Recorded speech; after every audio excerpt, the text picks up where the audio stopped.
जो बहू के आने पर हाथ धर कर बैठ जाऊं। जब अभी तक पूरा घर संभाल रही थी तो अब क्यों नहीं। मेरी बहू को मेरी तरफ से पूरी छूट रहेगी। जब एक माँ अपने बच्चों को रोटियां बनाकर खिला सकती है तो बहू को क्यों नहीं खिला सकती। बहू, तुम निश्चिंत होकर नौकरी करना, रसोई मैं संभाल लूंगी। नैना की माँ के उच्च विचार सुनकर उसकी होने वाली भाभी का पूरा परिवार और खुद नैना भी गदगद हो गई। वाह माँ, आपका दिल कितना बड़ा है।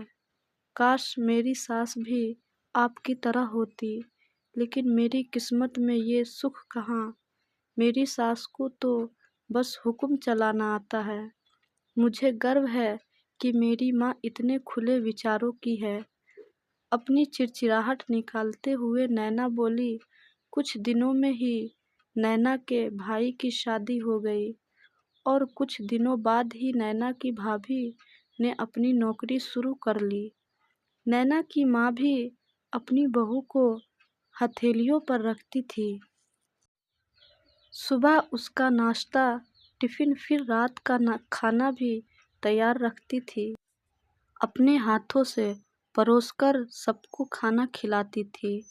उनकी बहू भी मम्मी जी करती हुई अपनी पसंद नापसंद बताती थी, जिसे नैना की माँ बड़े शौक से पूरा करने में लगी रहती थी।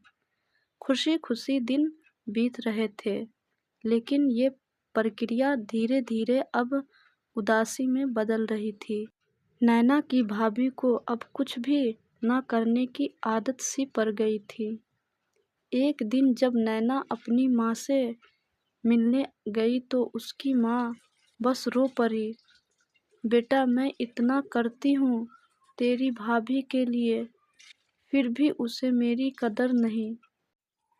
अरे, मेरी दी हुई छूट अब मुझ पर ही भारी पड़ने लगी है। क्या हुआ माँ, आप ऐसे क्यों बोल रही हैं। आप तो भाभी का मुझसे भी ज्यादा ध्यान रखती है। क्या भाभी ने आपसे कुछ कहा है।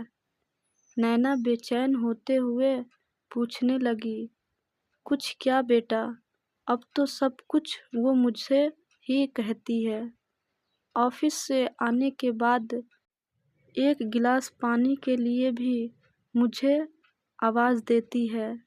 नाश्ते में थोड़ी देर हो जाए तो मदद करने के बजाय गुस्सा होकर यूं ही बिना खाए चली जाती है।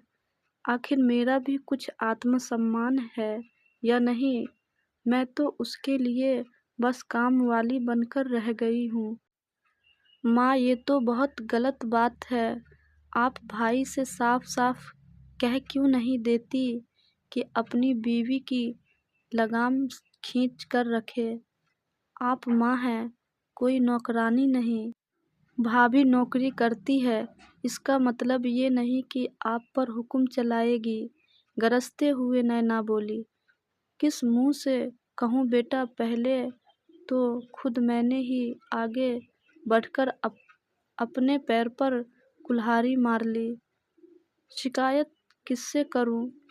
तेरे बाबा ने तो कहा भी था कि बहू को ज्यादा छूट देगी तो बाद में पछताओगी। लेकिन मैं ही बड़ाई की भूखी थी जो अपनी बहू को सर पर चढ़ा लिया। एक बात कहूँ बेटा, तू चाहे अपनी सास को कुछ भी कह, लेकिन समधन जी का ये फैसला सही था कि वो बहू को रोटियां बनाकर नहीं खिलाएंगी। एक बार वो सबकी नज़रों में बुरी खड़ूस सास तो बन गई, लेकिन आगे के लिए कम से कम अपना आत्मसम्मान तो बचा लिया। अब ना तो तू उन्हें कोई ताना दे सकती है और ना ही कोई रिश्तेदार। काश मैंने भी शुरू से ही ये घर गृहस्थी की पूरी जिम्मेदारी अपने सिर पर लेने से इनकार कर दिया होता तो आज मेरा ये हाल न होता। माँ की बातें सुनकर नैना निशब्द हो गई। بھاری من سے اس نے فون رکھ دیا۔ باہر ہال میں آ کر دیکھا تو ساس سسر آرام سے بیٹھ کر باتیں کر رہے تھے۔ باتیں کرتے کرتے اس کی ساس اپنے بال سنوار رہی تھی، جسے دیکھ کر سسر جی انہیں چڑھا رہے تھے۔ اب بڑھاپے میں یہ فیشن کر کے کسے دکھاؤ گی؟ میری تو نظر بھی کمزور ہو گئی ہے، کسی کو نہیں دکھانا ہے مجھے، میں تو اپنی خوشی کے لیے سنوار رہی ہوں۔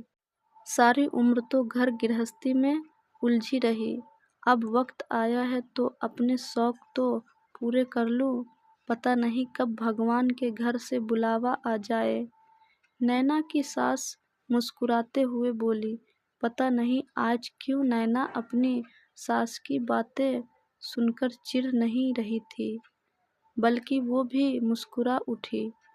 صحیح تو کہہ رہی ہے ممی جی، ایک گرہستی عورت کو اپنے لیے وقت ہی کب ملتا ہے؟ پہلے اپنے بچوں کو پال پوس کر بڑا کرو، پھر کام کاج والی بہو آ جائے تو اسے اور اس کے بچوں کو سنبھالو۔ کاش میری ماں نے بھی میری ساس کی طرح پہلے ہی کہہ دیا ہوتا کہ بہو کو روٹیاں بنا کر نہیں کھلا سکتی ہوں۔